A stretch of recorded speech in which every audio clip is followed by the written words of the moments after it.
Hi Kyle, do one more quick video, hopefully will be helpful to you. So here's just the save copy as minus video, audio, etc. but template as I have it. So I'll just open it up and confirm that it's the same setup that you can reference. So again, just to clarify, it doesn't matter what session I'm in with VCA Masters. I've tried the same thing in multiple different documentaries, etc. So yeah, it never references it no matter what. But again, still, if this is helpful to you, I'm sending it your way. But again, just to confirm, I'll open it on my end first.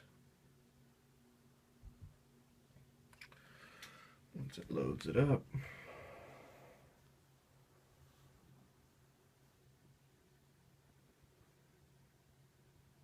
So also feel free, if there be any reason, if you'd want to Skype or touch base on the phone or something like that, if I can help in any way, please let me know. I'd be more than happy to, because it'd be awesome if there'd be some way to implement this this kind of fix or solution, because it would make VCA use with VCA spill, multi-master mode, all that kind of stuff so much more useful. I like being able to bank around and everything follow accordingly. But it just sucks that it doesn't do that with VCAs. So again, I have everything, again, linked to service, nudging, banking, yada yada, all works fine. And then again here, VCA here as well, so right where it should be. Spill that, goes straight to the top. GTA, guide track audio, guide track video, etc. So upon unspilling, it then kicks right back where it should be. But so it just kind of sucks. So it's it's like I can visually reference everything, so I can be writing automation or whatever. But then if I did a VCA spill, then I have no idea where I am essentially, and then I'd have to scroll back down, which kind of defeats the purpose. So if there'd be some way to implement this, so this VCA and all its spilled group, whether it kicks the the FXE VCA, so that displays first on the top, or it references the slave tracks or something.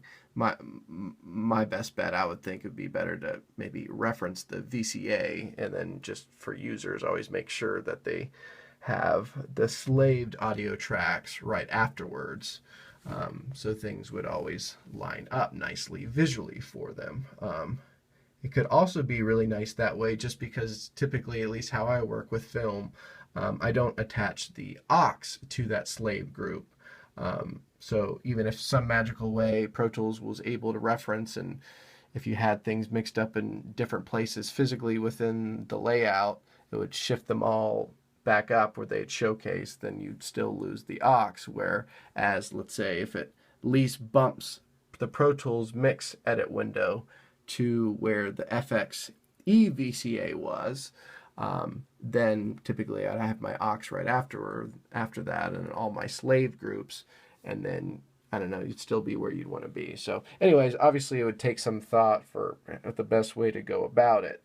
But if there'd be some way to really implement this well, then basically for me it would mean that I would never have to even think about creating layouts again to navigate around or get to different things. I can just literally just hop into my VCA multi-master mode and then plug in what I want and then reference that on screen, etc. That would be so huge and just make things so much quicker just to get in there and mix and navigate and have the Pro Tools mix edit windows updating and following where you're going on the surface itself. So obviously, I think the reason why, it has the issue that it does is because, I think there needs to be some thought into the best way to make that actually occur. Just since obviously you could have a VCA anywhere and not necessarily right next to the slaved groups. But but it would be so nice to have that instead of it just going to the top of the session. Like that. See how it just goes to the top. And then I get out of the VCA spill, goes back to where it should be when I'm out of VCA spillage or multi-master mode. Same thing, spill it again, it goes straight to the top. It's kind of like Pro Tools doesn't really know what to do when you're doing that. So if there's some way to intelligently find a good way to make that reference things, I think it would make mixing so much more enjoyable and so much faster for the end user. So yeah, let me know if you have any thoughts on that, and if you want to chat or whatever, be happy to help that way. So, all right, thanks, Kyle.